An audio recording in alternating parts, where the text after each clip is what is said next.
We've got some actual golf news to get through today, folks. Myself, Frankie, and Trent, all brought to you by Chevy, which is athletic, bold, and commanding the Equinox EV. But we've got LIV Golf news. They've come up with a very innovative, evolutionary idea for their tour. So we're going to reveal what that is and go through what we think the implications might be. The old course at St. Andrews has decided to make some enhancements. Frankie comes in with a brand new bit, which we actually became obsessed with, and hopefully we're going to make a recurring segment on the show. Gary Player said he's the third best player of all time and detailed exactly why. So we got a very nice show today, Trent, all brought to you by Chevy. Yeah, it's a packed show. Nice to be able to talk some actual golf. We're sort of in the dead part of the year in terms of golf news. Not a ton going on. So Liv deciding to make this revolutionary change really injected some life into the show. And yeah, the game was really fun. It was great to chop it up with the boys, and we got a full show, and it's all brought to you by our friends at Chevrolet.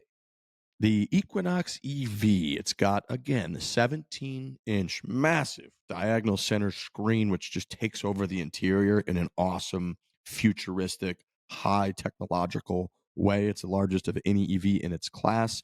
If you're looking for distance, which, there's some references to golf in there too, the Equinox EV offers 319 miles of EPA estimated electric range with front wheel drive.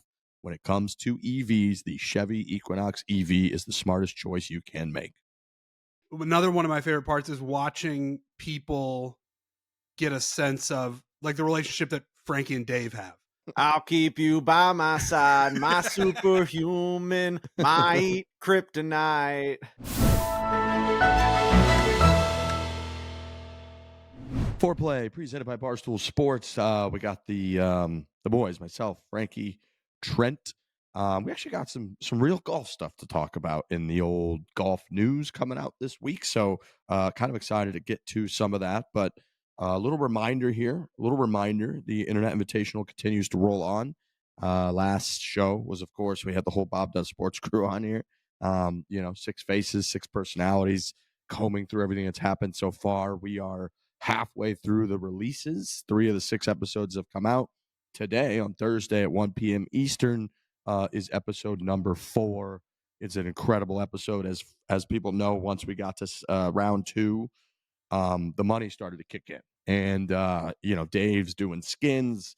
Holes are worth $4,000. They carry over, so there's $20,000 putts I'm seeing all over the place in huge shots. Dave's trying to get people to right on the edge of making a decision for the team versus having an opportunity to win one hole and go home with 6 figures. So all that gets pretty damn crazy in episode 4. And then next week, Monday and Thursday, we have episode 5, episode 6, which will be the finale where it really, really starts to trim down. The picture becomes clear on who's left, who's going to have an opportunity to leave with a share of $1 million split between 3 people. So yeah, it continues to roll on, gentlemen. The old Internet Invitational. Yeah, it's rolling right along. I know, throughout this whole process of this thing coming out, we've been talking about like, oh, there's $1 million on the line. Oh, there's 1.7 million on the line. And what people are finding out now is that number that was over $1 million, basically Dave had like a slush fund that he was going to try to convince people to take certain risks and to try to replay holes and he just wanted to cause chaos. So that was where that extra money started to go, which was just really fun to watch in the moment. Cause we talked a little bit about it with the Bob Does guys, but like, it's golf at the end of the day. And you're wondering what's going to be different about this than other events or other YouTube series or whatever. And the difference is Dave mostly, and Dave with money in his pocket being like, I'm going to try to convince these YouTube golfers to make decisions that they normally wouldn't make. So that was really fun. And people are enjoying it, and it's the pressure is on, and I love watching it back because I didn't see a lot of it. Obviously I was, spoiler alert, but I was eliminated after the first day and these guys were still in it. So it's fun to just watch all of it play out and just be a viewer. And it's been really fun. I think it's going really well. Yeah, it really highlights how much people cared about the team aspect of it. And the most outrageous part of declining a Dave, offer for $100,000, $200,000, whatever it ends up being, like for people to decline that, they are saving their partners and letting them advance or get a point, and then you run the risk of them just being on the other side tomorrow or the next round, right? So it's such a weird thing. It's like, yeah, you ride and die with your squad, and then that squad gets divided in half again, and like now they're your enemy. So it is really, really interesting to see how much people just cared about getting to that next step, because that $1 million was always on the line. And I think aside from the money, it was just like the pride of advancing. You have all of your peers out there. You got everyone that's in the YouTube world that you really respect, and that like that you go to battle with on YouTube in terms of like posting videos and getting views, and everyone kind of collaborates together, but it still is a business. So you have all these personalities out there. There is like some sort of sense of pride of like advancing, or like certain groups advancing, and like who's playing the best, who can play the best together, who's the best teammates and stuff like that. So there was a lot of play, and it really is a lot of fun to watch back. Yeah, and so folks understand, Dave originally had said, I'm going to put up $1 million at least, and then he said, we're going to build out this event, and we are going to try to raise as much money from a sales perspective as we can. We're going to cover costs, and then whatever's left over, we're going to put back into the prize pool. And so why that number being $1 million split between 3 people winning, and then him having a slush fund of $700,000 is, we didn't take anything off of the bottom line. Bob didn't. Dave didn't. He was like, no, we're reinvesting everything back into the prize pool. So that's why that number ended up becoming $1.7 million. And then Dave is sort of in a very funny way, at the beginning, Dave's sort of like figuring out the touch points and kind of like digesting the whole situation and processing how things are working. And by day 2, he's sort of like, okay, I'm going to go out there with this magic gun and try to put people in impossible situations in a survivor-like mentality, in a beast games-like mentality, and try to like have them turn their back on their teammates in order to run away with a ton of money. And so watching him put people in these dilemmas for a ton of money and having this ability is sort of like his dream. And Dave and Big Cat the whole time just make me laugh, man. Like throwing them just randomly into the mix and like appearing on a hole, being like, oh, this putt's worth 20 grand. Okay. And getting in the mix and like having this sort of like, I don't know, they're coming out from the clouds type relationship to the entire event is very funny. It was funny. Again, I was watching and talking about jelly donuts with Fat Perez while this was all going on, but so good. Another one of my favorite parts is watching people get a sense of like the relationship that Frankie and Dave have, where from the outside, Dave is our boss and we owe a ton to him and we respect him and we love him. We're huge fans of his. And people are like, oh, that must be a great relationship. And then when he shows up to a Frankie Borelli hole and Dave is rooting against him, watching people be like, I don't understand what this relationship is, or what is his relationship with his employees, because everywhere else is kumbaya. And largely a lot of these people are their own bosses and they don't have bosses, or they don't have a boss like Dave who will root against his own employees. And it just, watching those videos back, because I obviously wasn't around, was pretty incredible. And watching people react to it was even better. I'll keep you by my side, my superhuman, my kryptonite. Wow, dude, that guy. I mean, I've always had the yips around Dave, and he's the only person in the world that can continue those yip giving powers over a decade. I mean, like we just celebrated, my class of entering Barstool celebrated our 9th anniversary, I believe it was. Tommy Smokes, the Glennie Balls of the world. I think like Stephen Che was in there at the same time. Unbelievable that you could, and with how close I am with Dave, like he told that story about me missing that flight that day, and I completely erased that from my memory, because that's one of those things that you just like you just carry, you just move forward, you power through it, and you just like learn and never think about that again. It's amazing how close we were for so many years, how many events we went to. I was right by his side every single day for like 6-7 years.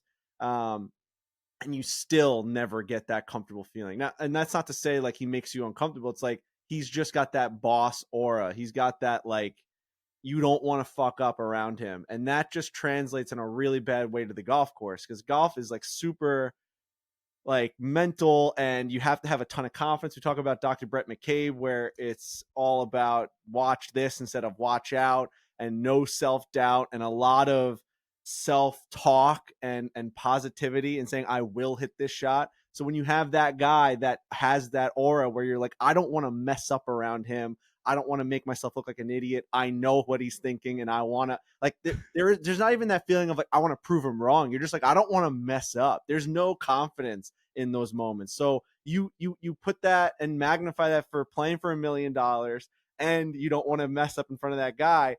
Chipping and hitting drivers and making putts is nearly impossible for me. Like, my brain does not operate in a way in which it can be successful on the golf course in front of Dave Portnoy. That is a fact. And I've proven it. I mean, like, you're watching the videos, and like, it's happened year over. I mean, I will in the Ryder Cup of season 1, I played lights out up until that final hole where like Dave was finally watching us when I ended up just popping up that hybrid on the last hole. Like, I couldn't miss a shot for 3.5 hours. I go right in front of him, just complete collapse. Same thing here in the Internet Invitational, playing great with Bubby, hitting shot for shot. We're moving along. You know, I get a little easy like pitching wedge off of some gravel underneath a tree under some like pine straw thing, and I can't even make contact with the golf ball. That's the easiest shot. You just gotta let the club hit the ball. It's just gonna roll down this hill. Couldn't even make contact with it. It's crazy what happens. So I have no answer for it. He's literally my kryptonite. Like, I just watched the new Superman, the James Gunn one. I mean, it is if he has that little kryptonite arm, and as he grows it out, I'm puking, I'm shitting, the veins are coming out of my face. I got nothing left. It's great theater. It is. No, it's incredible theater. And he It's knows golf, it, and he man. loves it. He knows it Oh, yeah. and loves it, and wields that power hard. You know, Dude, him and Austin were in the cart, and Austin's like, do you think he'll play poorly with you around? He goes, yes. And then they drove and found me. It's like, what are we doing? What are we doing? I want to win the money. I want to win. Stop. Oh, so funny. It's great theater. That's a perfect way to put it, Trent. It's great theater. Yeah, it's been awesome. So shout out to Big Cedar Lodge. I know we kind of hyped them up a little bit. Last time I actually got my cool Big Cedar Lodge cup right here. Shout out to Paynes Valley and everything. But this little they thing they left us too for playing in it. Look at this little, you guys got this, but like this book, this Big Cedar Lodge book. Like, yeah, it's awesome with your just got your name on it. So too, sick. Frankie Borelli. And it's Right got there, all I the can see it. photos of just like how good this golf course is. I mean, come It's on, sick. man.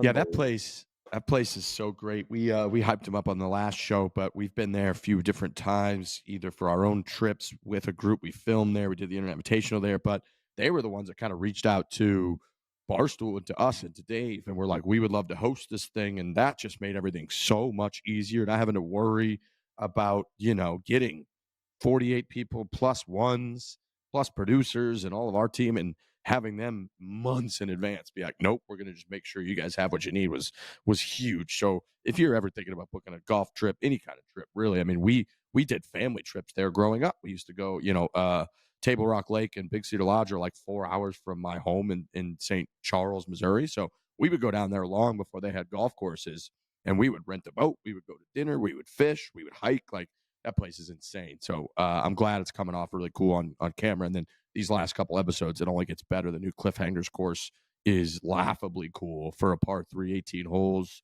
and having it be alternate shot with people trying to advance was so good. So big shout out to Big Cedar Lodge. Make sure you check out the Internet Invitational to today at 1 p.m. Eastern. And then just another little note that subscribe to that Internet Invitational YouTube channel, because we are going to put out full matches over the next year until the next Internet Invitational. We're going to put out, people, again, you might only see 2 or 3 holes or a couple shots from any given match based on how the edit went, what was important, what wasn't.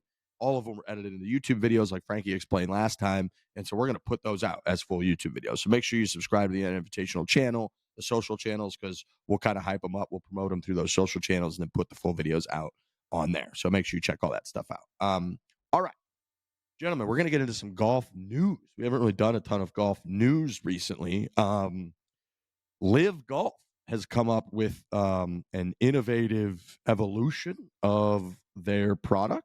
They're going to go from 54 holes to 72 holes of stroke play for a professional golf tournament. That will begin in 2026. They wrote from 54 to 72.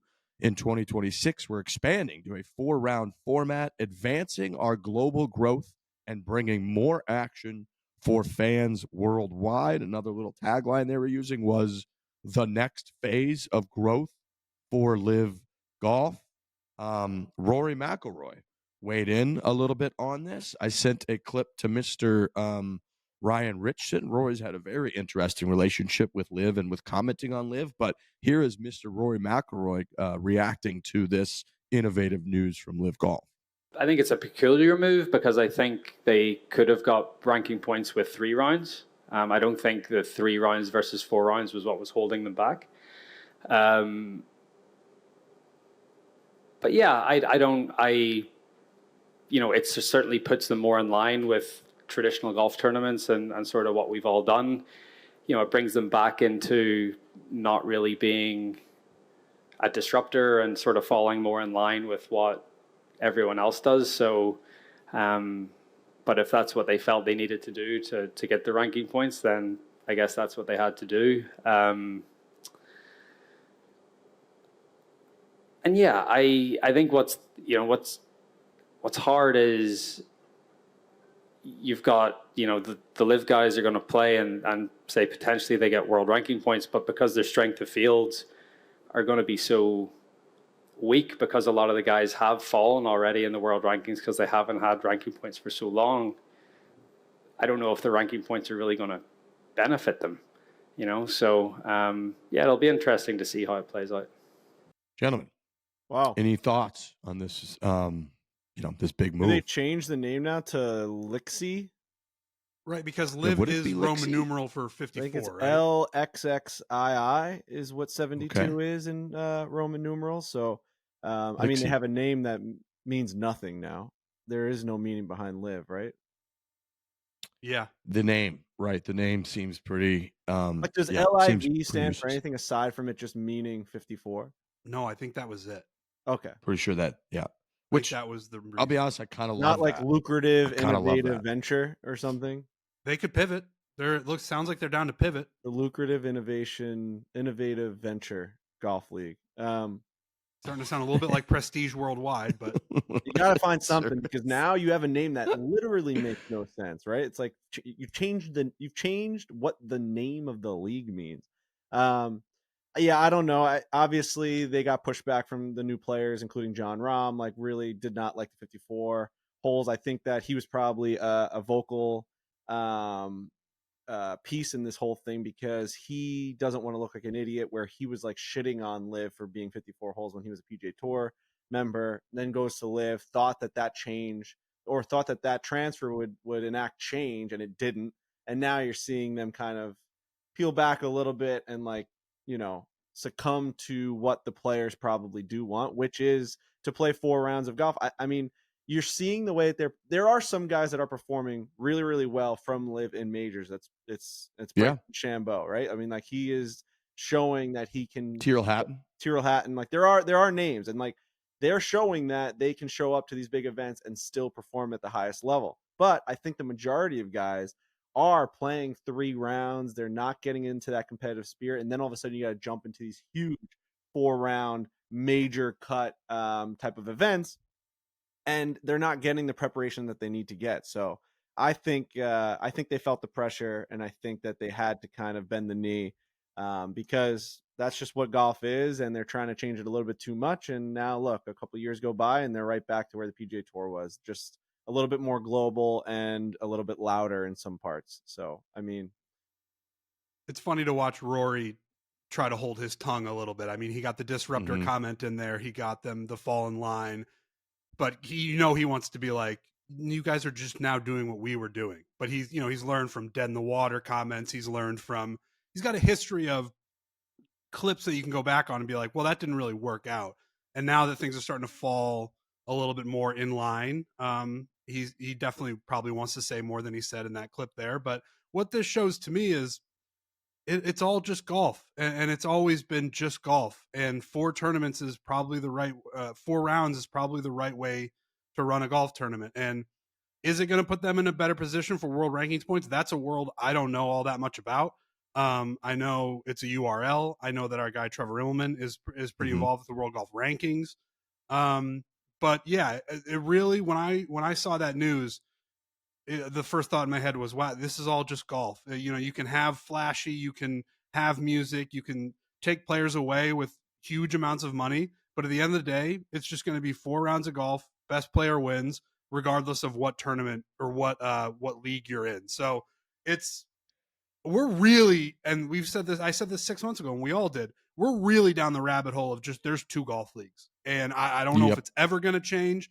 I don't know, now that LIV, their name literally doesn't mean anything, I don't know if that's going to wake some people up on their side being like, I don't know what we're actually doing anymore. Maybe we should just make a deal, because I was thinking about this earlier today.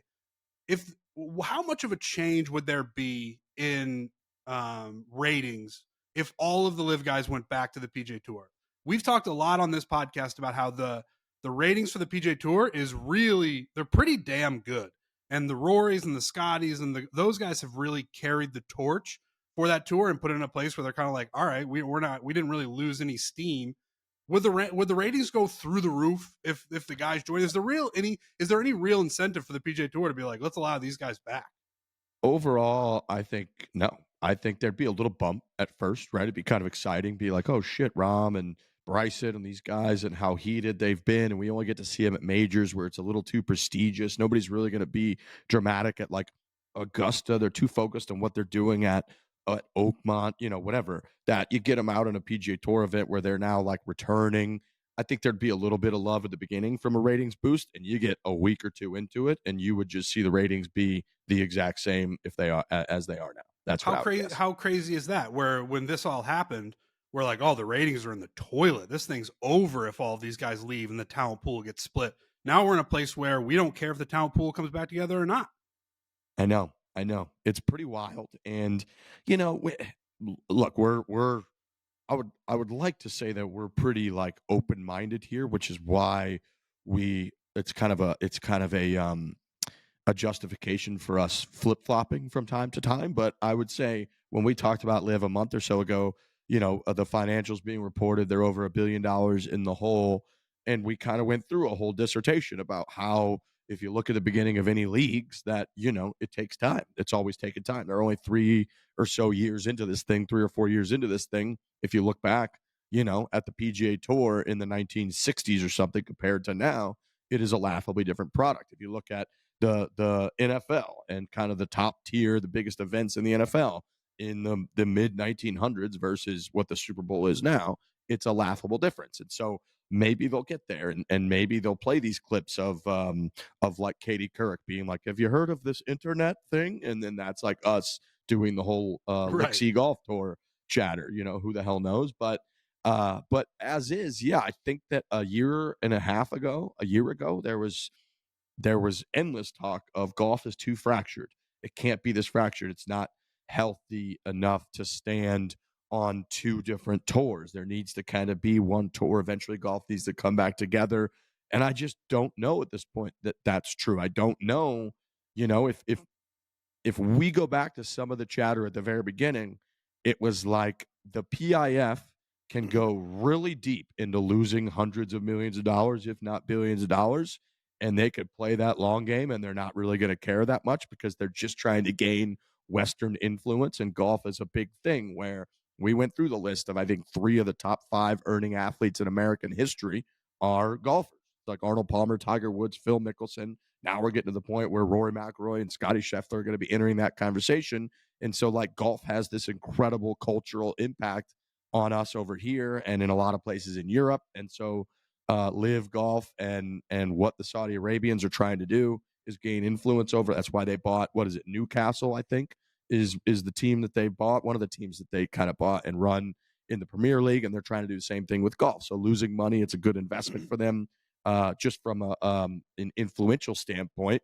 And now it's like we can't bail on that take 3 or 4 years later. If that was the take 3 or 4 years ago, that's still kind of the take. So I think at this point, it does seem like there are examples. Like Bryson DeChambeau seems like a much happier, more successful person, golfer, professional, personal life, guy than he was on the PGA Tour. He's found his own with YouTube golf, with social media golf. He's won the U.S. Open since he went over to LIV.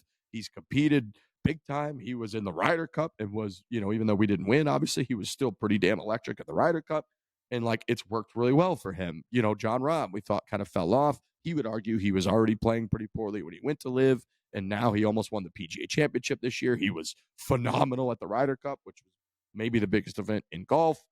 Tyrrell Hatton. But then you look at guys like Dustin Johnson, and you could make the argument, like, was DJ just getting old and wanted to just be fishing and buying boats anyways? Or is it because he went to LIV? And you look at Brooks Koepka, and you start to kind of make these arguments. And the point is, the fact that these arguments even exist, and the fact that, like, we're at this point, I guess, is something that we all kind of panicked about, the fracturing and that it can't go on this long, when in reality, it's like, probably our original takes were more accurate of like, yeah, the tour can stand to lose a handful of pretty decently big names and still be successful churning up new stars, which it has done, and then relying on some of its biggest stars. It helps that Scotty Scheffler and Rory McIlroy had like two of the best years that we've ever seen all in the same year. It helps that Xander Schauffele and Scotty Scheffler last year had two of the best years that you could have. But yeah, I think if the more I think about it, it's going to be okay if these two tours kind of coexist for a little while. I think the rational thinking brain can understand that if the PGA Tour had just paid their players guaranteed money 5 years ago, tons of cash, which is what they wanted, no one would be talking about like why we need different forms or variations of the sport of golf. That LIV only is what it is because of, at the crux of it, is because of the money that the players were paid. And now, as years have gone by, they're like just making LIV into what the PGA Tour does, where it's like 4 rounds, 72 holes. They're going to be playing tournament, like, it's stroke play. It's the same thing. And the product is going to end up being the same. Just one league is going to be getting paid a ton more guaranteed cash. That's like what the whole issue was from the beginning. So like it being golf, but louder, and all these other things, and the team aspect, we've all been fans of the idea of there being like a fall team aspect to PGA Tour. We've always said like have Team TaylorMade versus Team Callaway versus Team, all these different, like, we can really rally behind certain teams. We love that idea, but let's not let the real issue get lost into why LIV is what it is. It's because guys were getting $300 million payouts, and they were able to just go there and get cash. That's the only reason. Now they are resorting back to what they actually want to do on the golf course, and that is the same style as the PGA Tour. So that's really what this whole entire thing is. It's just funneling the money to the players. Had the PGA Tour just done that, this wouldn't even be an issue. Like, the actual style of the game isn't the issue. But it wasn't that they were funneling money. It was that, like, the LIV Golf was infusing money that doesn't exist within, like, the normal golf ecosystem, right? Like, the tour couldn't just find $300 million to give John Rahm. You know what I mean? Like, every league kind of gets like those owners that come in, put a ton of money in. I mean, that's just how you raise the value of a league. And like, it wasn't doing that, which is obviously why LIV became what it was. Like, they just weren't paying out. I do think the numbers that were given to all of these guys early on, and certainly Rahm, weren't market value.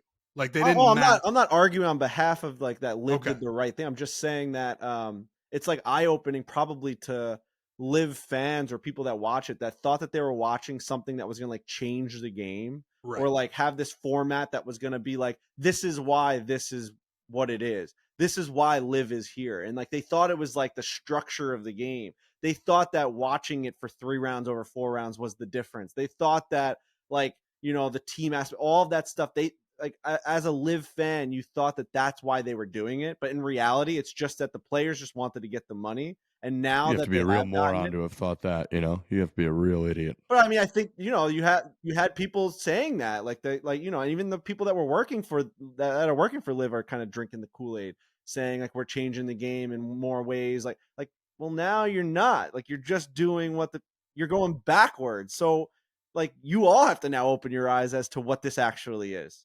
Also, so let's say this goes on for another 10 years, which there's a good chance that it does. And the stars that they paid to jump over, initially, they'll age out of the game eventually. Everybody, that's how time works.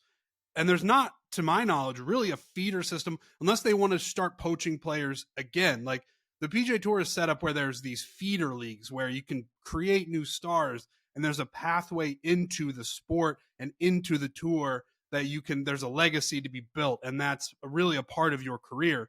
With LIV, like 10 years from now, when, you know, Phil's he's already an older guy, like all these, Justin Johnson's a great example, and he's a young guy now, but in 10 years he'll be, you know, pushing 40. Like what does that league look like if it continues to go, and what talent can be plugged in there is my question. So they are trying to address that, it seems, because they announced a couple weeks ago, maybe, it says LIV Golf League spots to be awarded to top 2 finishers at LIV Golf Promotions hosted at Black Diamond Ranch in Lecanto, Florida, January 8th through the 11th, 2026. Now, I don't think just like 2 spots.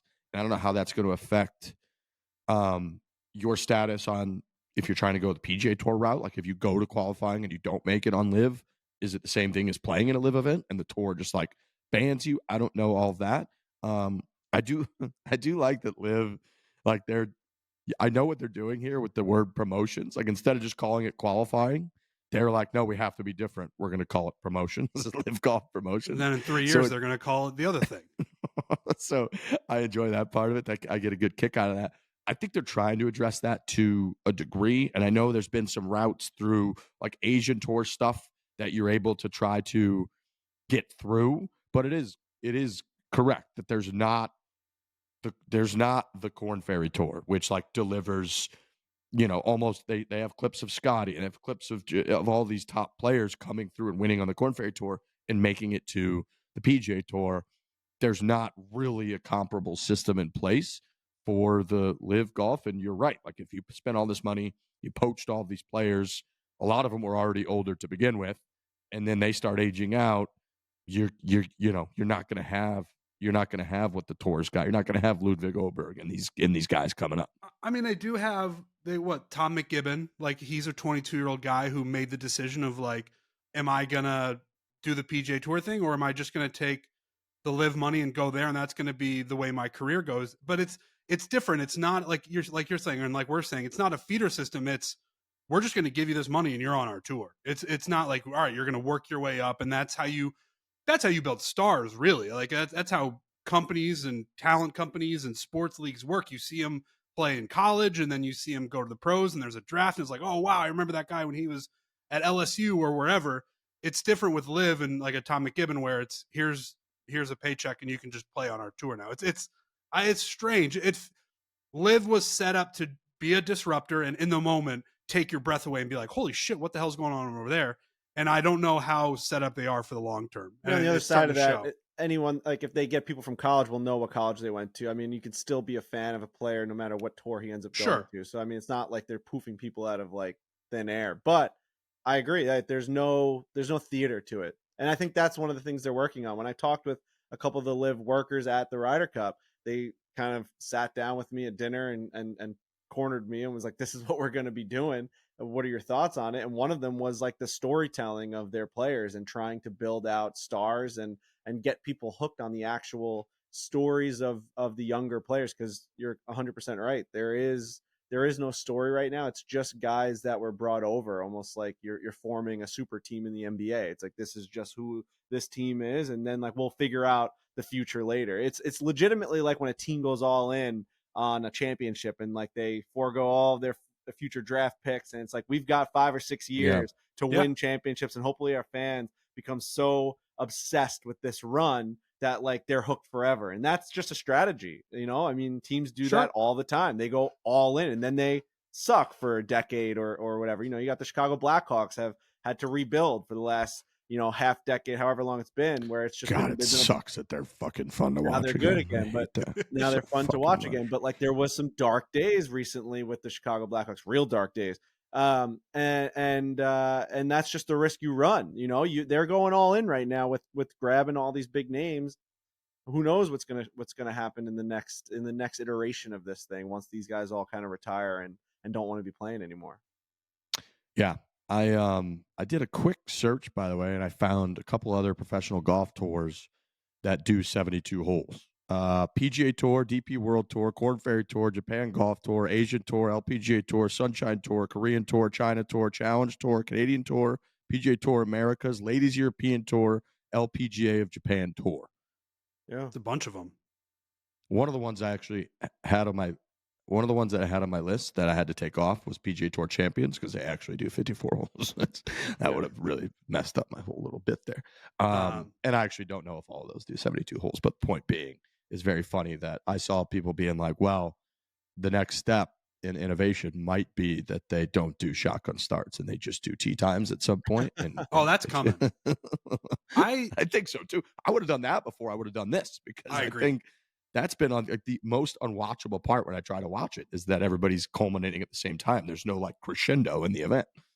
I'm a dumb person. I didn't understand the last part of Rory's point when he was saying, even if they end up getting world ranking points, they've already fallen so far that if they end up getting points, it still won't matter. I didn't understand any of that. To get a lot of world ranking points, you need to play against high ranked players. So what he's saying is the whole entire field of LIV has not acquired any world ranking points for years. So they've dropped. You got guys that are supposed to be in the top 50 that are in they're like 340th or whatever it might be, their 1000th.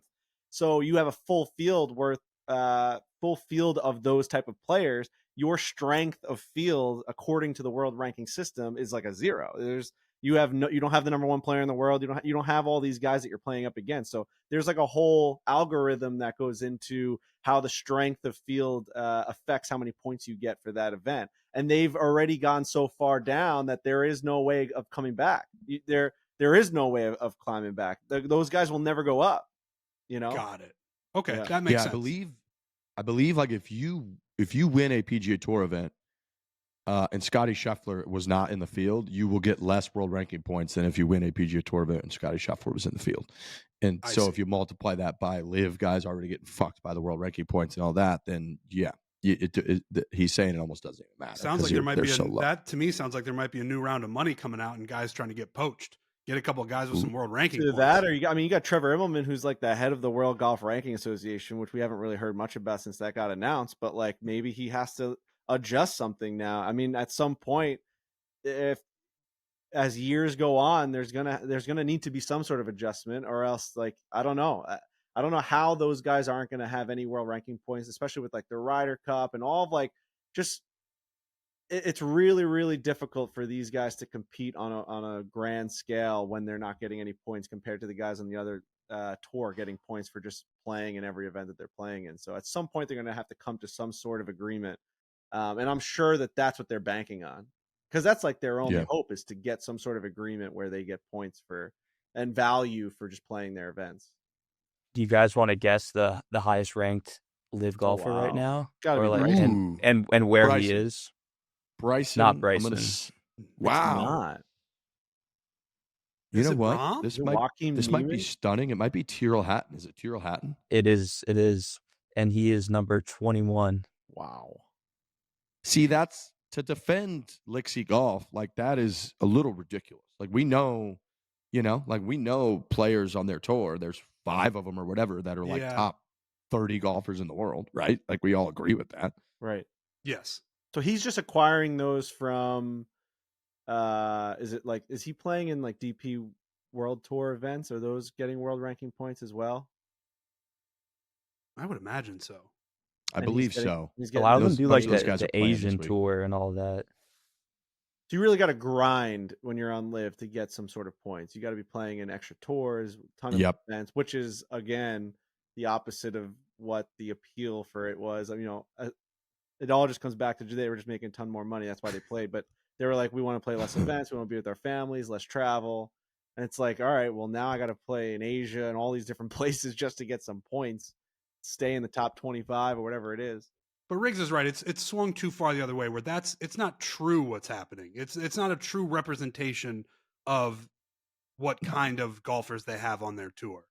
And if you go the data golf route, which this is where the 132 pairing out of 132 pairing came with Colin and Harris English at the Ryder Cup, these guys that run data golf, I'm a subscriber. I pay for the whole thing, but they'll do, they're deep stats guys, as you can imagine, data golf, the whole deal. they essentially came up with, what I have to imagine is the best effort anyone's come up with to like get a true world ranking of players, like this abstract version we're talking about. They put it into data. I just counted 4 players are inside the top 30 from LIV. They have Rahm as the 3rd ranked player in the world. They have Bryson as the 7th ranked player in the world. You go down to Joaquim Neiman is the 24th ranked player in the world. And then they've got Tyrrell Hatton as like the 23rd ranked player in the world. So that, I think that seems more realistic than the numbers, that Ryan Richard just threw out, where it's like, you're telling me the only guy from that tour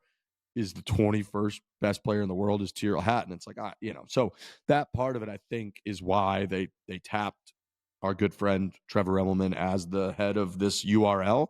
And hopefully they come up with something better, because I think the eye test is like, well, that's not correct.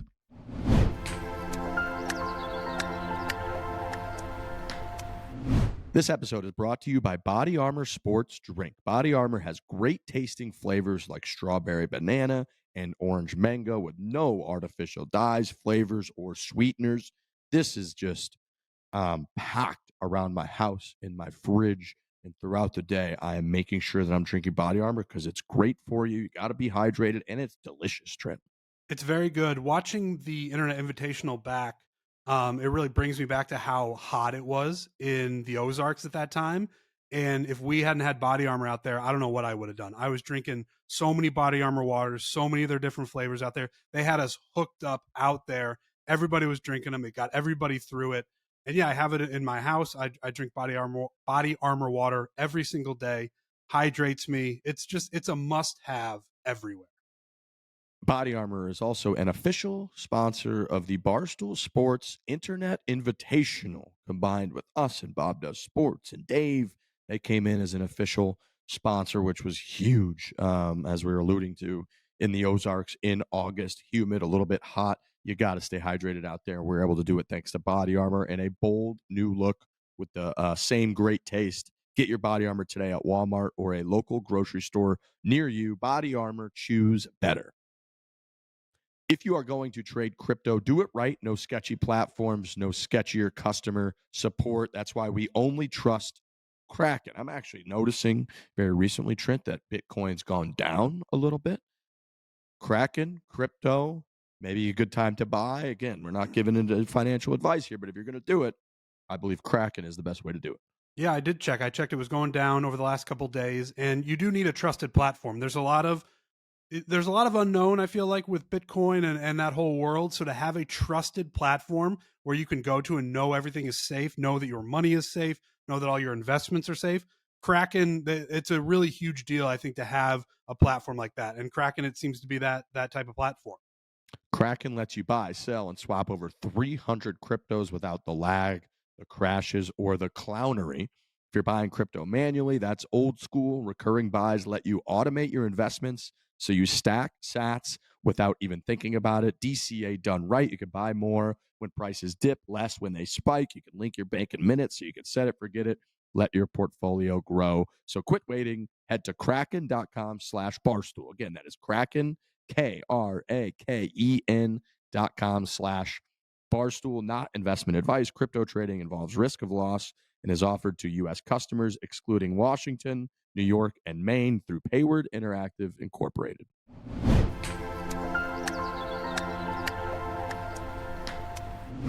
All right, moving on. Other world golf news. The Old Course at St. Andrews announced this a couple weeks ago now, but again, we're kind of catching up after last week, that they are making enhancements to the golf course ahead of the 2027 Open Championship that will be returning to the Old Course. 6 holes will be lengthened: the 5th, the 6th, the 7th, the 10th, the 11th, and the 16th. The 12th hole actually will be shortened a little bit. The overall championship yardage at the Old Course will increase by 132 yards to 7,445 yards, which is actually significantly longer than I thought the Old Course was. If you remember a couple years ago when they had the 150th anniversary there, Cam Smith against Rory McIlroy, Cam Young, the Cams, Victor Hovland was in the mix. It was so burned out. We were out there at that time. There had been like no rain. it was playing extremely firm and fast. So, I would say like a 7,445 yard old course at St. Andrews plays wildly different than a 7,445 yard Augusta National in April, where there's a lot of rain.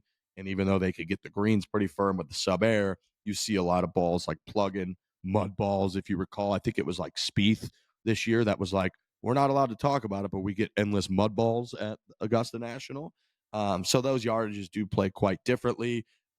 This has had, gentlemen, the golf architecture world infuriated over the last sure. like week and a half. Our friends over at the Fried Egg, who I love those guys, as a guy that does love golf courses and tries to get a little bit more knowledge about golf course architecture, I do love consuming it. I've told Andy multiple times that the design disasters, I don't know if you guys see, they do design disasters on Instagram where people submit holes and they're like the worst holes in the world that is at like their local course or local club, and they just go through and absolutely bury the golf hole. Is one of my favorite little segments. But point being, that world is extremely unhappy with this news. I think a lot of the kind of like the tagline that they've been using is like, if your answer is that like the old course isn't right, then you have the wrong answer. It's rollback and it's all that kind of stuff. I could kind of give my take in a minute on where I fall on it, but how do we feel about the old course making some enhancements to the golf course? Yeah, no, I hate it. I mean, I really do. I think that at some point the sport is what it is, and you just got to let it. These are what the golf courses are, and that is to its definition what golf is. Like that, the old course is golf. It's like where it originated. It's the home of golf. If we have to keep adjusting that to just keep up with where everything else in the game is going, then we've lost what the actual game is. You know what I mean? I know sports always make adjustments. The Polo Grounds in baseball had like a 600-foot center field, and like it was just, they had monuments in center field that guys would like run into. They don't have that stuff anymore, right? They've changed it. It's like 420 feet at most to center field. Right field's 318 at Yankee Stadium, whatever. Like you make adjustments to the field of play, to the actual sport. They have different bats than they used to. They have different equipment. But like, I don't know, like baseball's, it's just, to me, like St. Andrews is the cathedral of the sport. It's what the actual, it's the definition of it. Sure, like you're going to make the greens a little bit different than they used to be in the 1800s. Like they're not going to run at a 4, they're going to run at a 12. Like those are the enhancements that I think you need to continue and really like fine tune to try and make it as hard as possible. But actually changing the layout and the format of the holes and making them longer, and you have to change the scorecard now, like that just feels sacrilegious, man. There's something about it, like that's just what the sport is.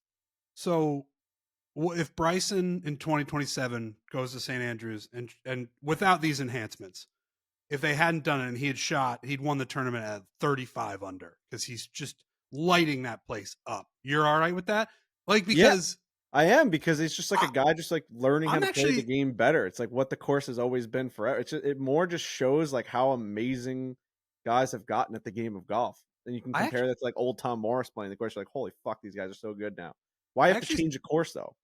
I said that, and it sounded like a counter to your argument, but I'm almost on your side because the risk you run, or the thing that people are concerned about, is these golf courses and these major championship venues becoming obsolete because guys are just lighting them up. And it's like, what are we actually going to do when these guys are going so low? Like, is that the kind of championship golf that we want? The old course is almost in its own situation where I don't think they can ever stop and would ever stop going to the old course. So do you really have to change it, or do you want it to be a marker of how much the game is changing? Where I was looking, Cam Smith shot 20 under to win the 150th. That's pretty low, but like as time goes on, I'm guessing the scores, and it's very weather dependent with St. Andrews, depending on if it's windy or if it's rainy or if it's calm, the scores are going to be completely different. So that to me is also a part of, you can change St. Andrews all you want, but depending on the weather you get day of or week of the tournament is really going to determine what the scores are. But I don't. My point is, I don't think they're ever going to stop going to St. Andrews. So you don't really need to make changes. You might as well just let the guys play how it is. Yeah, and the big, if we're agreeing that you know, manipulating the golf course to a dramatic level, right? Like having to lengthen it, having to change the lines and all of that. If you make little tweaks, we all agree fine, but making significant enhancements over and over again, by the way, to the golf course is not what we want. And then if we also agree that like 35 under isn't necessarily what we want, I think a lot of people's would chime in then and be like, yeah, that's why what we want is the equipment to change. Is kind of what a lot of folks are using this as like, guess what? There's a very simple solution. Change the driver, change the golf ball so that it's not at this level where it should be way harder or like almost impossible to carry the ball 330 yards and hit it dead straight. It's like that's sort of what a lot of these folks, the architecture folks, are pointing to, is like it would make the original, challenges, the original questions that the golf course asks you, it would bring them back into play instead of just pounding driver down there dead straight and then trying to chip one close. We want to see where you have to strategically stand on the tee and think, you know what, I'm going to hit a 5-wood off this tee and then hit a 6-iron that I have to cut into this back hole instead of just pounding driver over all the trouble. And then the golf courses, St. Andrews' answer is like, well, we'll just make it longer. So they have to do that.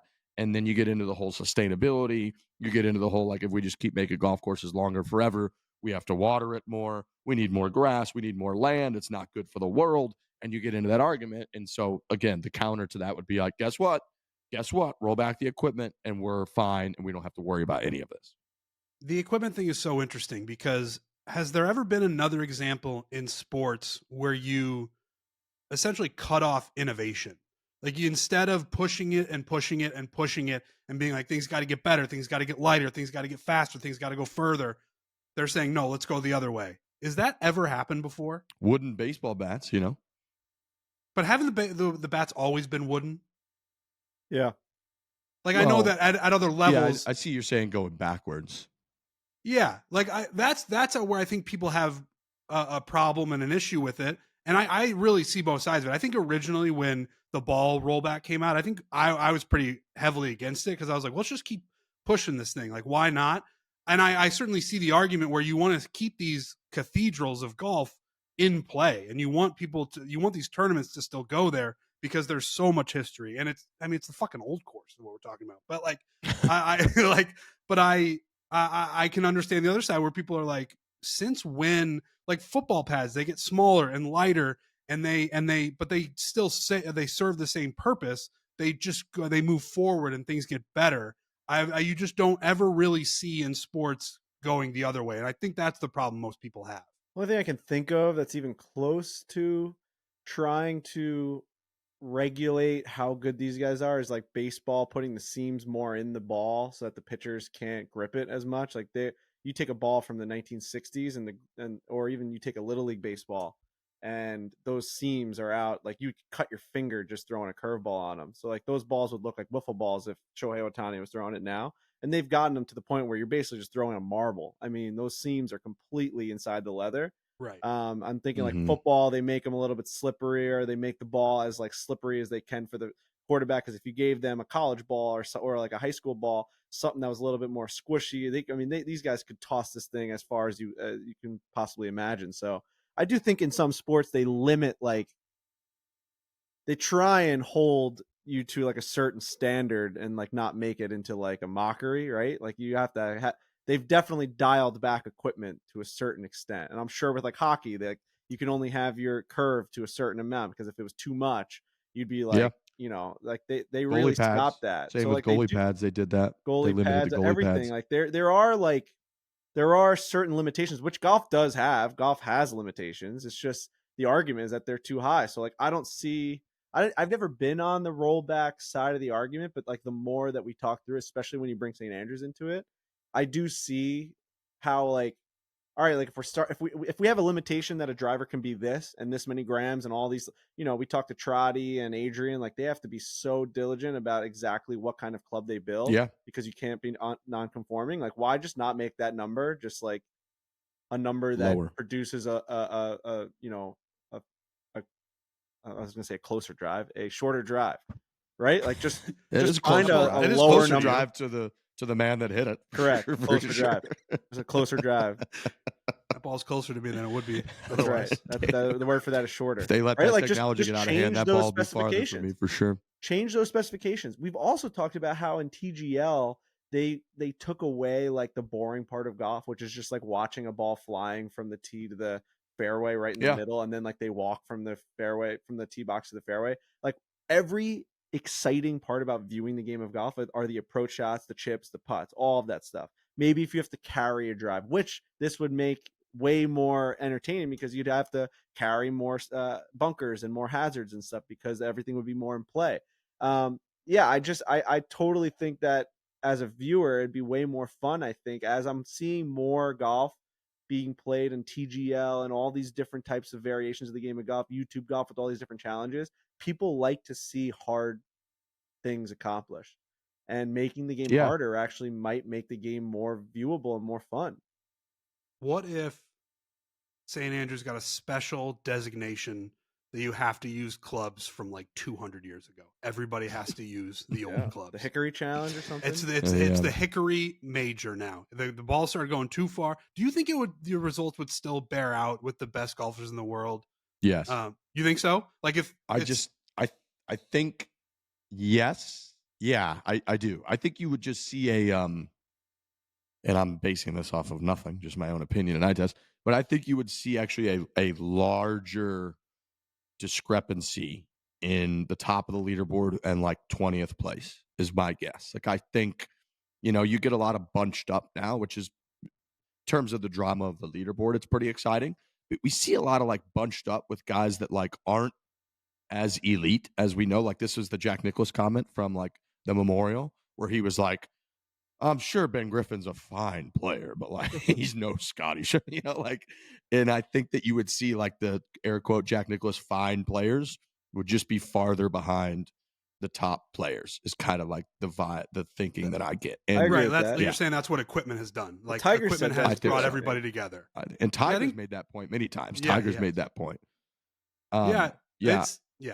He wanted the roll back when he was at his prime because he's like, I'll just hit it better than every single person. Well, if we're a Tiger Woods podcast, which we are, I got my Tiger crew neck on today. Anything that can bring the game back closer to him and where his game is, if it all just becomes handsy and like what is your actual talent level and knowledge of the game of golf, that might be the best, at least on this show, might be the best argument for the rollback where, hey, Tiger Woods is back in major championship golf because they rolled the golf ball back. We've probably done many segments where we're as a podcast against the rollback, but I think this is about once you touch that old course, you've gone a line too far. And I think that we're all now kind of rooting for that. And I will say to one of Frankie's earlier points of like the scores just get better as like people get better at the sport over generations. The first ever held Open Championship at St. Andrews was in 1873. And Tom Kidd won. It was a 2-round event. So it was, I don't know what's the Roman numeral for that, Frankie? Do you have any idea? It would be 36. 36. Is it XVI? That sounds no. No. That'd be 16. Yeah, that's whatever 30 anyways. is. I don't know. I don't know a lot about a lot of things, but the thing I know the least about is Roman numerals. 3 X's, 3 X's VI. Okay, so LXXII Tour was when there was 36 holes for the Open Championship. Tom Kidd with 2 Ds won the event with a score of 91 and then 88. Yeah. Wearing sheep 91 and 88. And they were playing that equipment that we used, so like I get brutal. it. I fucking get it out there. Jason Kidd's great grandfather shot a big number at the old course.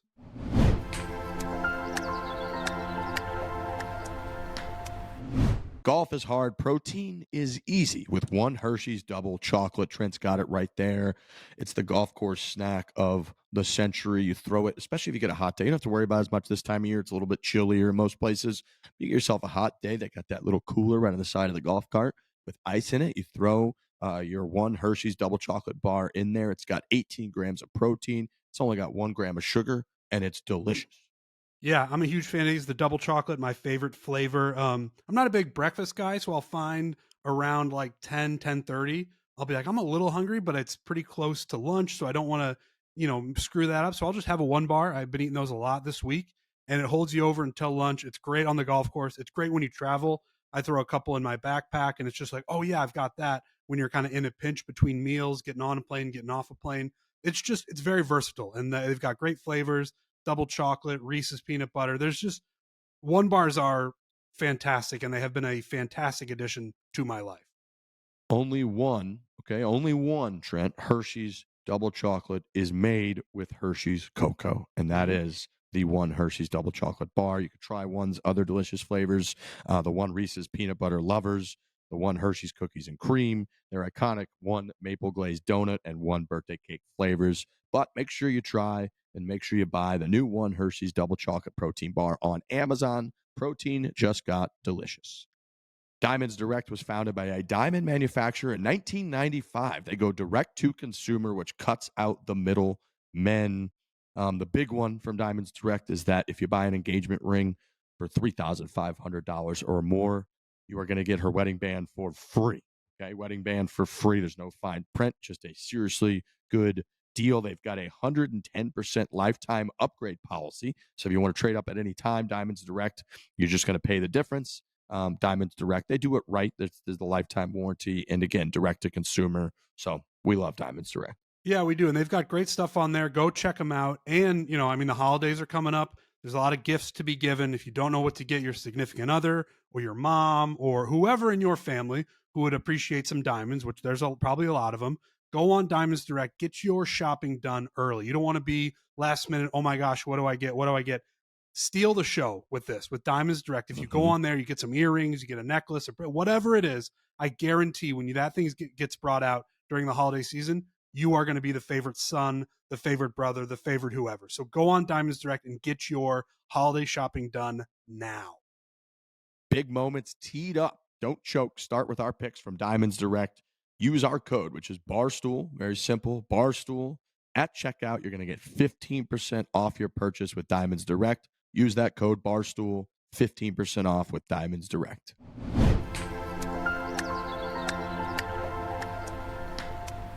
We're talking Tiger Woods. We're talking rollback. I've got a little game for you guys. Okay. We're talking PGA Tour, Tiger Woods 04, the video game.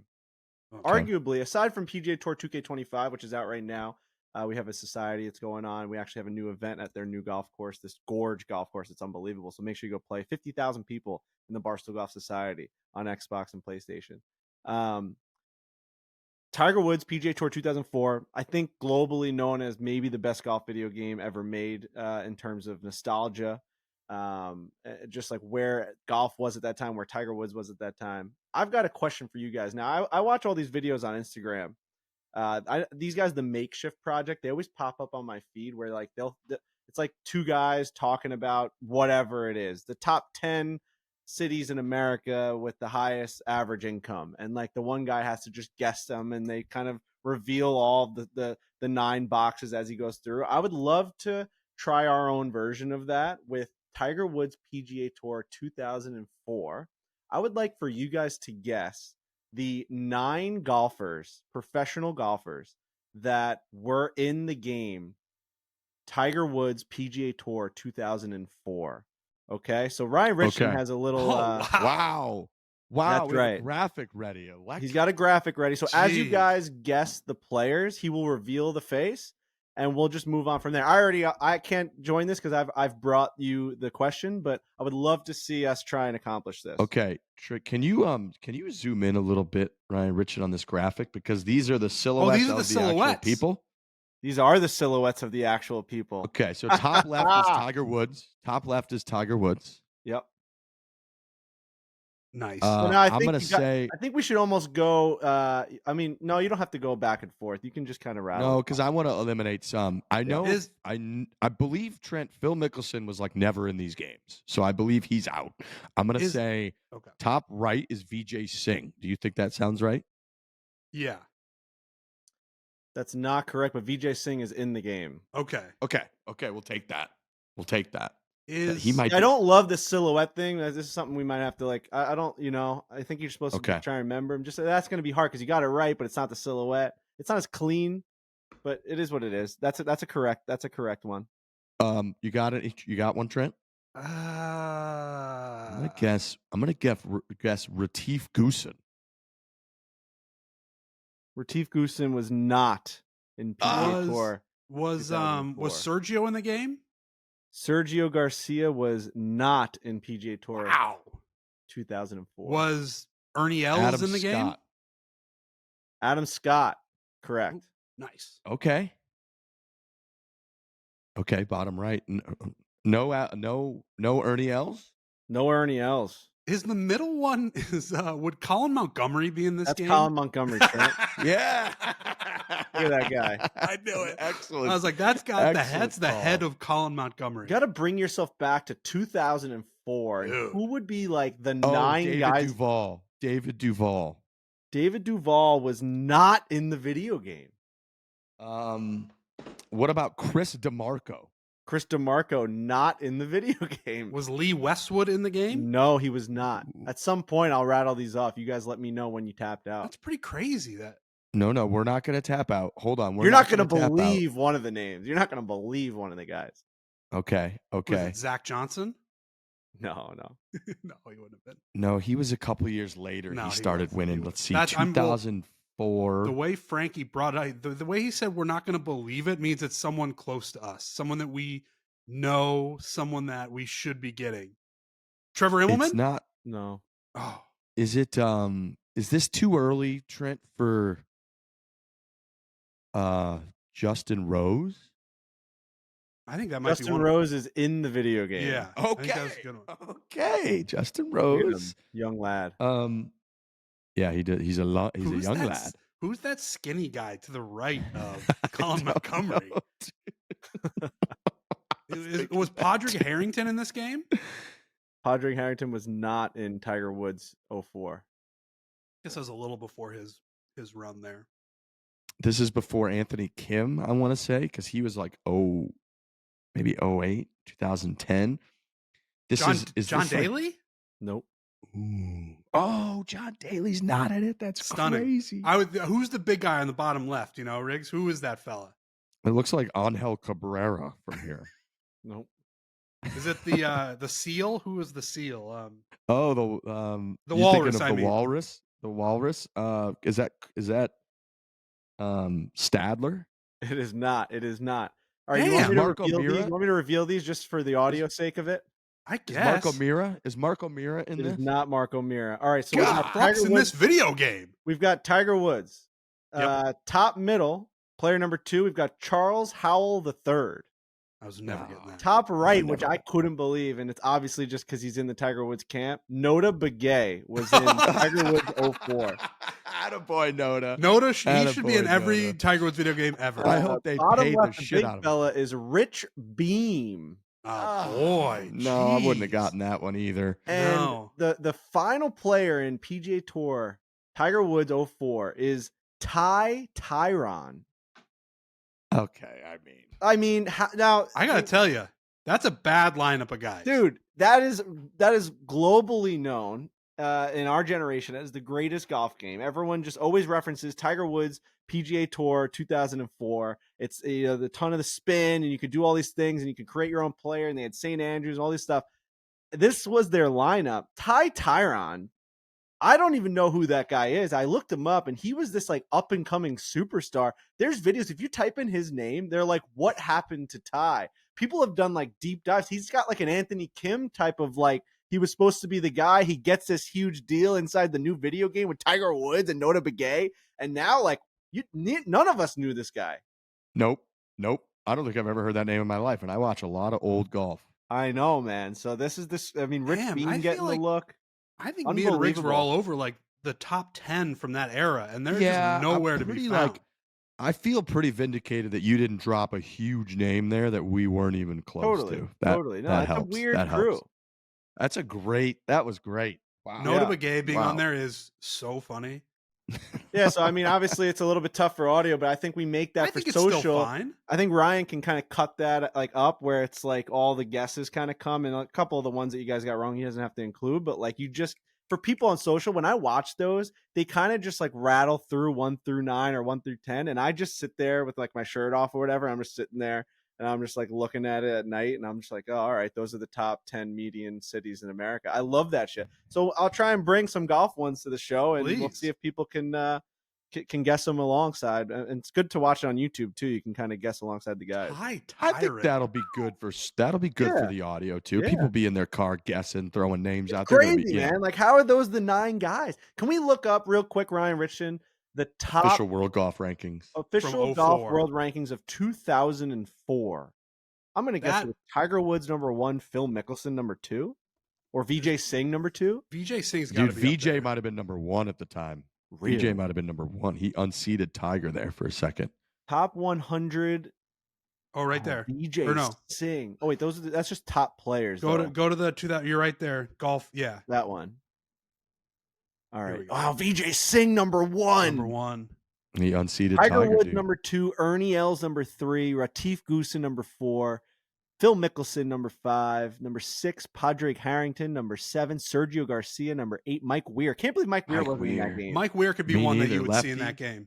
Number 9, Davis Love III. Number 10, Stuart Sink. Then you had. I gotta tell you, Riggs, I think we nailed the top 10. I thought we were pretty good there. We didn't know there was such a rights issue. Tyron. He's an up and comer, man. Is that a real person? It might be like one of the developers of the game they put in there. Zach Johnson, 44. Dude, he's not even top 50. Can we just do a quick Google search on Ty Tyron? Find out Ty Tyron. Yeah, I got you. Who the heck is Ty?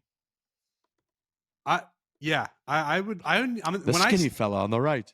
I'm going to a wedding this weekend, and my family's going to be there. I'm going to ask my dad about Ty Tyron. Here he is, Ty Tyron. Oh, he's smoking hot in that picture. Smoking. Yeah, he looks good. Look at him, dude, with the hair flying all over the place. Wikipedia search on him. He's only 41 right now. I mean, this guy, he's got to be playing somewhere. Is he on LIV? 4th. Ty Tyron the 4th. Bro, he was early 20s in that 2004. As an amateur in 2001, he made the cut at the PGA Tour's Honda Classic, making him, at the time, the 3rd youngest player ever to make the cut in a PGA Tour event. He was 16 years, 9 months, and 7 days old. He is now the 8th youngest. They took a flyer, man. They took a flyer on Ty. A PGA Tour event. At age 17, while a student, he survived the PGA Tour, qualifying for the PGA Tour in the fall of 2001. He finished T23. He made his way through 3 levels of elimination events, blah, blah, blah. Following his qualifications, he signed a lucrative endorsement deal with Callaway, estimated in the several millions of dollars. Ty Tyron! Let's go, Ty. Hopefully invested that well. He's doing fine right now. He struggled in his first full tour season in 2002, battling mononucleosis, failing to make the cut. And this doesn't get like nasty, does it? This doesn't get sad on us. He spent he's 41 years of age. Okay. I mean, he's 2003 on medical exemption on the PGA Tour, and Tyron made his best finish on the tour that year by placing in a tie for 10th at Bay Hill. He earned $93,000. All right, so I mean, he didn't win an event. Wow, what an interesting cat.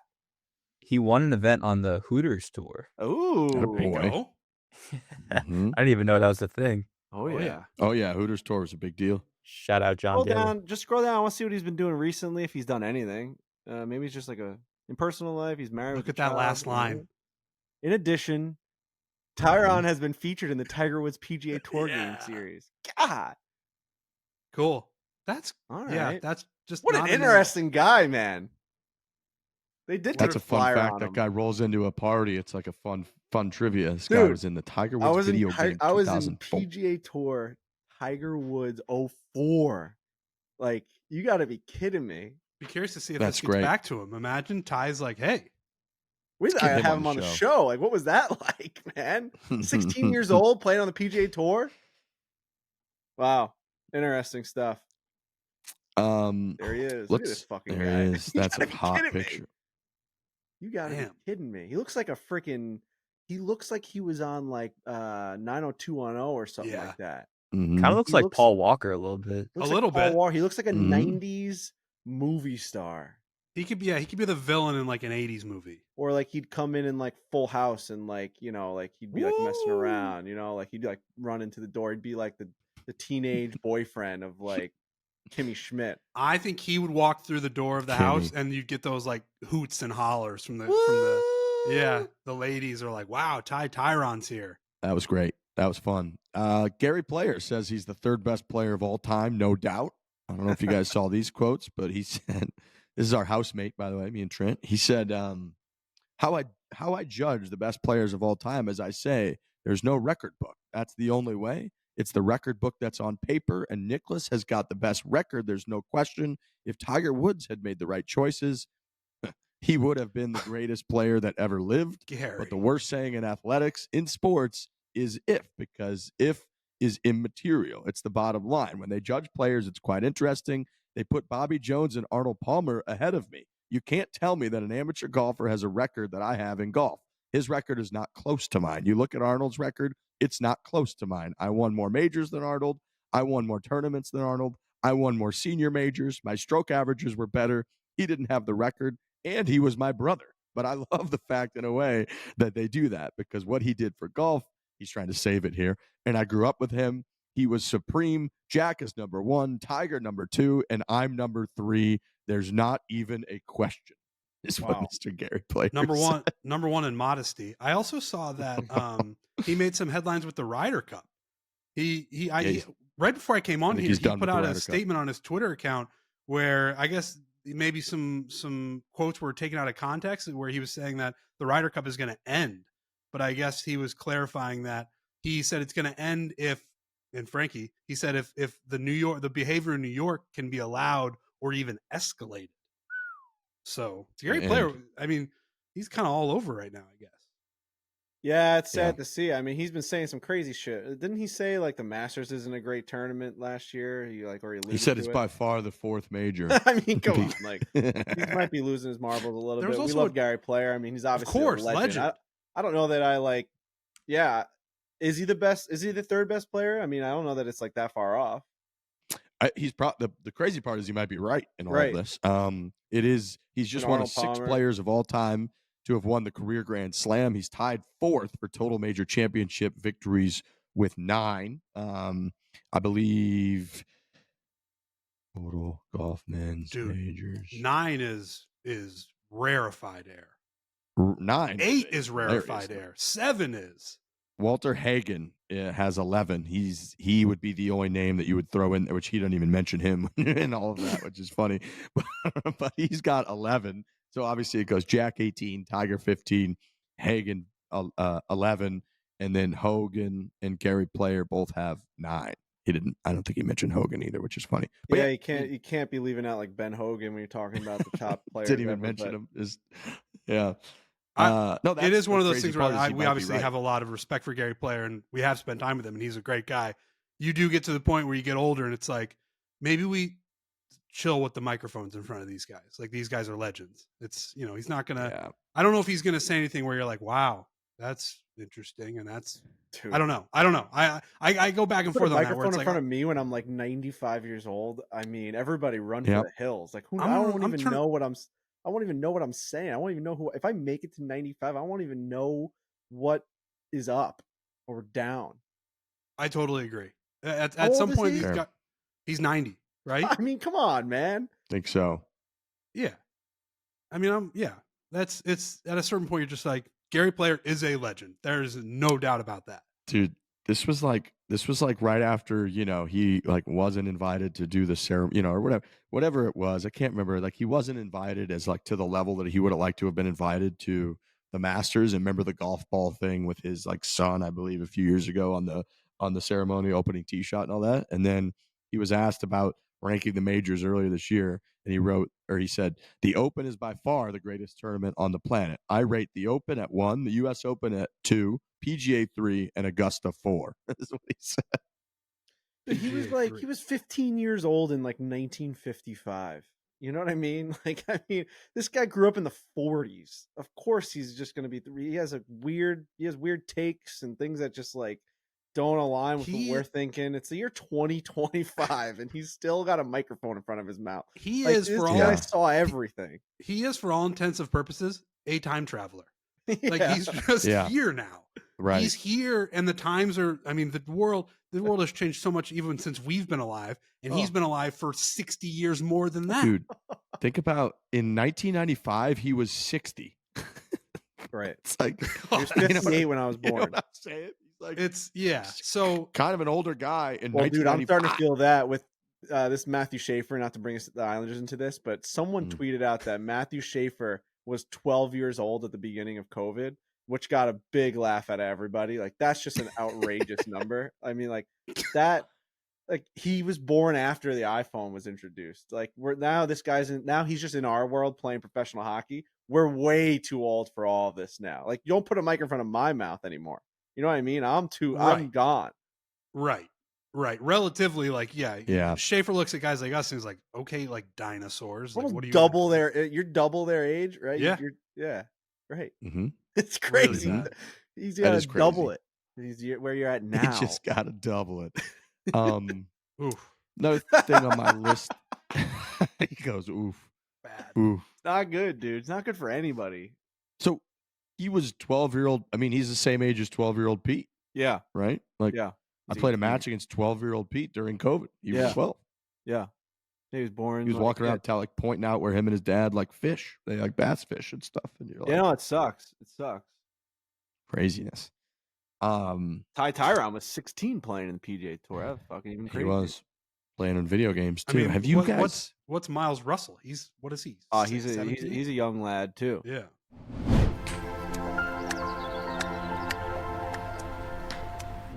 Microsoft Copilot is your ultimate caddy, guiding you through life with powerful AI-driven tools designed to make your day easier and more productive. A lot of AI talk on this show over the last few months. I've talked about how I've been watching all kinds of AI videos. Microsoft Copilot, we were using it at the Internet Invitational. Very cool. You can ask it questions. I saw that great clip. I didn't even know this is going on in real time, but I saw that great clip from Big Cat and Hank. They just took a picture of the grass and we're like, hey, Microsoft Copilot, what is this grass and how does it affect golf? And it was able to just instantly determine the type of grass and give you like advice on how it affects the game of golf. That's unbelievable. It is unbelievable. And you can ask it anything. And using it on the golf course, I think, is a good idea. The grass one is a great one. You can explain a shot that you have to hit. It'll give you an answer, a bunker shot, a chip shot, whatever shot. It really, you can ask it anything. Golf is for us, but you can also just ask it any question in the world and it will give you the answer.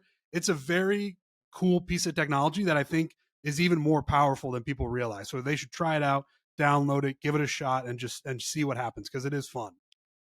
With Copilot Vision, you can analyze images and visuals instantly, saving time, improving accuracy. Copilot image generation as well lets you create personalized, high-quality visuals in seconds. It could be for work, it could be for play, it could be for your group text, it could be for Twitter, anything in between. And with Copilot Voice, you have an AI companion that handles everything from answering questions to organizing your day, all with natural, easy to understand interaction. So if you're ready to make life easier, scan the QR code to download Microsoft Copilot and enter for a chance to win a round of golf with Bob Does Sports or Fore in 2026. We've put this all over social as well, but make sure you scan the QR code, download Microsoft Copilot, and then enter for a chance to win a round of golf with either us or Bob Does, whether you're tackling tasks, generating visuals, or getting real-time insights. Copilot has your back every single step of the way. Get started now and experience the future of productivity.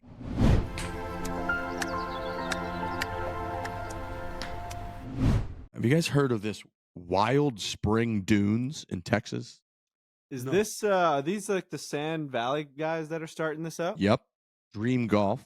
I saw something about this come across my desk Dude, 2 days ago. Me It looked too. I just unbelievable. saw it on social. They're opening it up for preview play here in a couple days. I think November 12th, so a week from now, they're opening it up for preview play. I hadn't even, I like to have my radar is usually pretty up for this kind of stuff, as like, I live for going to golf destinations. We do a whole series around it. All this stuff. This place in like East Texas, I believe it is. They're going to have a Tom Doak and a Core Crenshaw course. It is Dream Golf, which is Bandon Dunes, Sand Valley, I believe Stream Song, the same crew behind all of that, Michael Kaiser. It says public play, preview play will start at Wild Dunes on November 12th with 8 holes opening.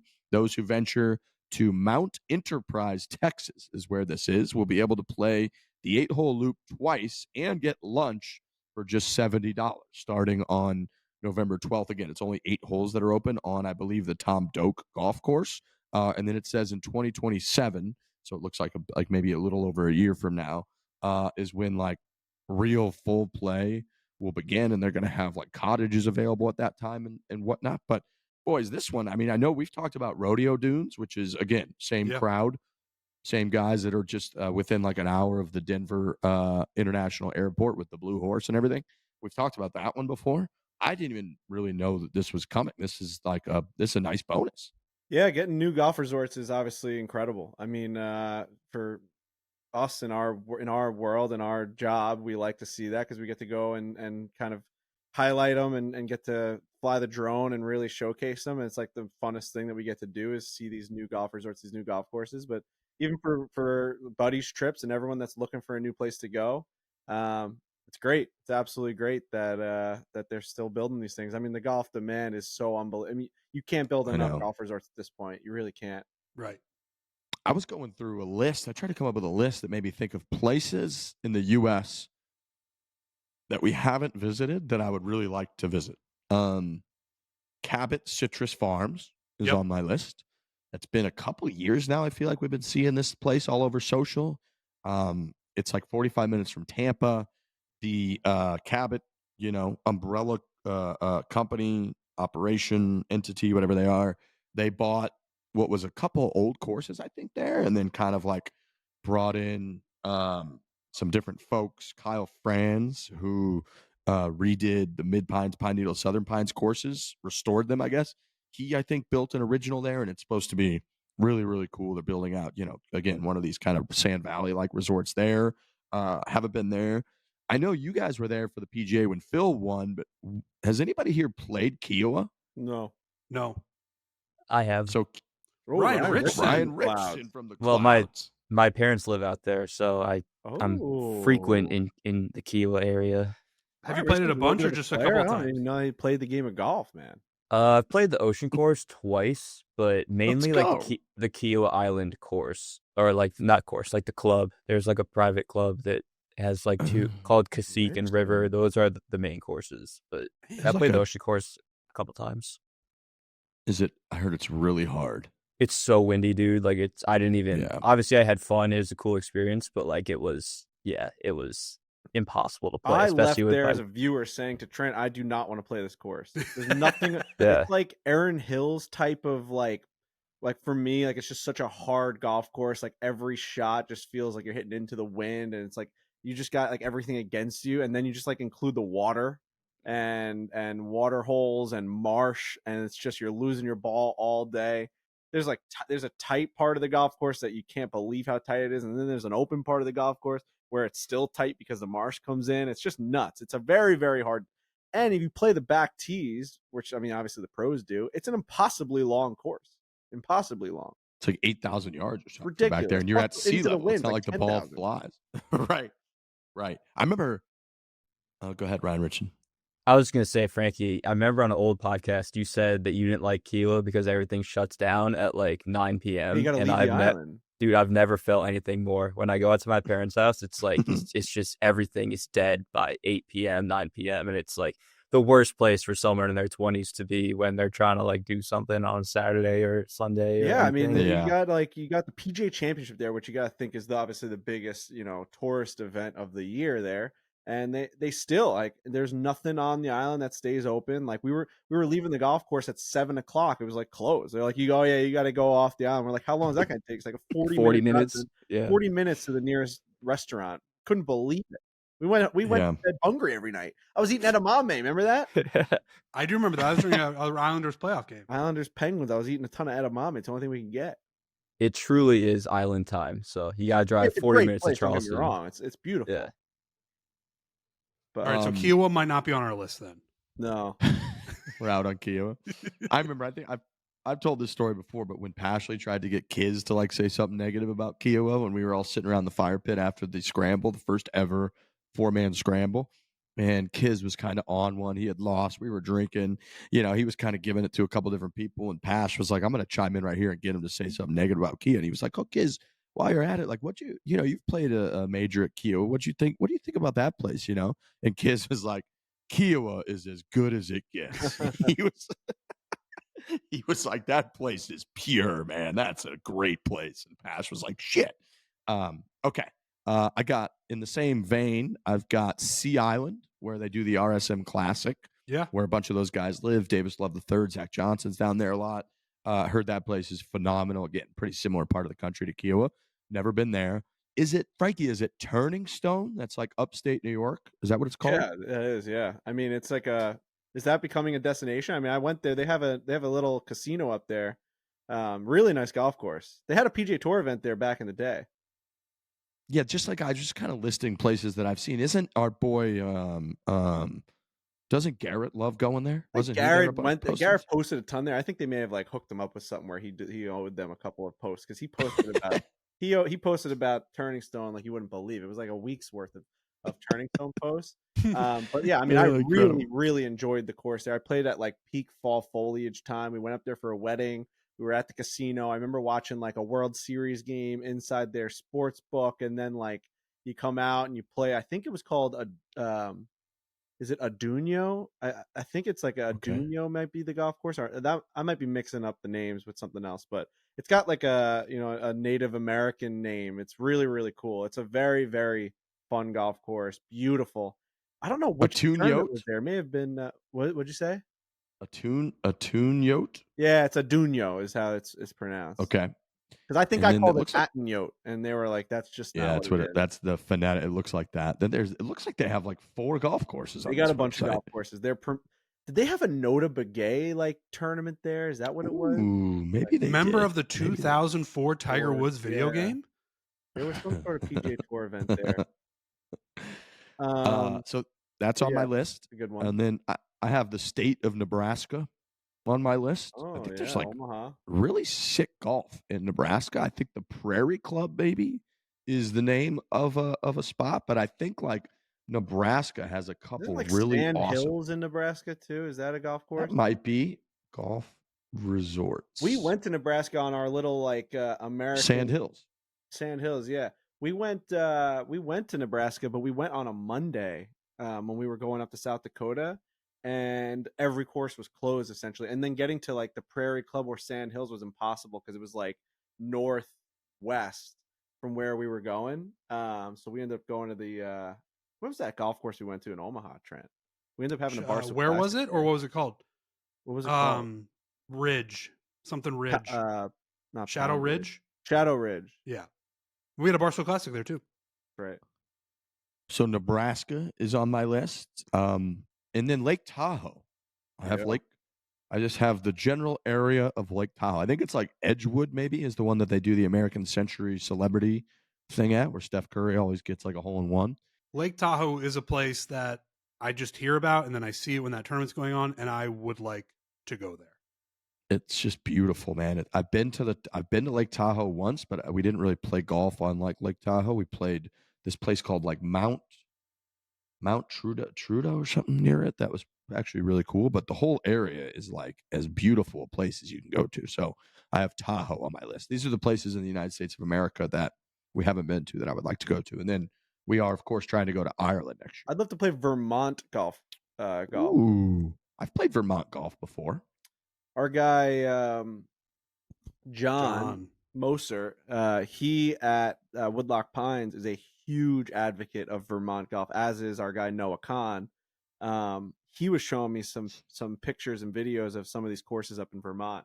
Not to be believed how good, especially during this time of year, like the gotta fall, play them in like October. That would be sick. Oh my god, dude, these are insane golf courses. Talk about mountainous. And Noah Khan just had his event out there. It was like fairways and Falcon fairways or something like that. And just the videos were insane of how nice that course was. Like above the trees, luscious green fairways, really nice. I put that on my list. Vermont.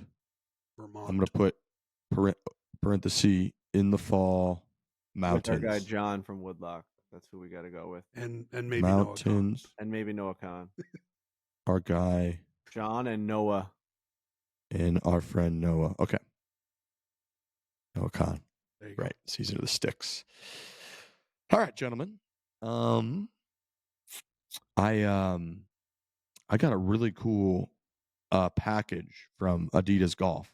for the fall golf season. Did you guys get this? It's got all the different like pockets of like seasonal stuff. I haven't seen it yet. Yeah, I took a video of it. I'm gonna post that today. It's unbelievable. Each whatever, like I guess what do you? Yeah, it's like almost like a pop-up book, and it's like this is for the rain, this is for the wind. It's sick, dude. It's sick. I'll have to check my mail. Yeah, dude. Yeah, dude. It got me going. Splav texted or DM me right away, and he was like, I posted over the weekend, and he was like, "How fucking good is that?" It got me excited. I almost want to. Arizona, this is like for the next 7 months. We got why people live here, great weather. I almost want to fly somewhere with like shittier weather so I can just wear all this cool stuff that they go out there and swing the club today because I just got a new grip. I went to PGA Tour Superstore yesterday and got a new grip on my driver. I'm just trying to find something with my driver, and I'm trying to figure out why I'm getting that toe hook. And even though I know what it is, like I'm leaning back. And I'm like taking screenshots. The other day, I took a screenshot of Grant Horvat's setup, and I flipped him over to lefty, and I put it next to mine. And like, just like this setup, he's so much closer to the ball, and he like just lets his arms dangle down, and mine are so extended at that setup. So I just feel like I'm already far away from the ball. So then those times when I kind of just keep my weight on like my back foot or on like my heels, that's when I just like make contact with the edge of the club on the toe, and it gives me that nasty snap. So if I can just get used to standing a little bit closer to the ball and a little bit more above it and swing up instead of around, like I know that I can get back to where I was, because it's not like that's not going to feel like a foreign field to me. I used to swing a little bit more like that. I used to be a piece of shit, but now I'm just like, I'm doing too much of this like around my body thing, and it's causing me to like open up and just like and snap my hands around. So that's something I'm working with. But grip is something I often and forever have just overlooked. Number one, just how I grip the club is slightly incorrect. And number two, I don't know that I have the right grip for me. Like I've always just put on the MCC, like regular, standard grip on all of my clubs for the last 6 years. Maybe I need a mid-size. So I ended up putting on this new Golf Pride. That's the Align grip. Have you seen any of this? Have you messed around with this? It's got a little rubber line on the bottom of the grip that goes from the bottom to the top. Oh, I have seen those. It just sticks out a little bit. Cam Young switched to it. I think maybe Adam Scott has it, but a bunch of these guys that have switched to it, like won tour events. It just came out. They have like a Max one that just came out. And yeah, I went to the PGA Tour Superstore, and I kind of just like messed around. They've got all those grips there, and I'm grabbing a bunch of them, just get my hands on them. And I really like the feeling. It's like there's a gap there in my hand by my fingers that this like fills. So I'm hoping it just keeps I just need to get my club face to be square at impact. That's all I care about.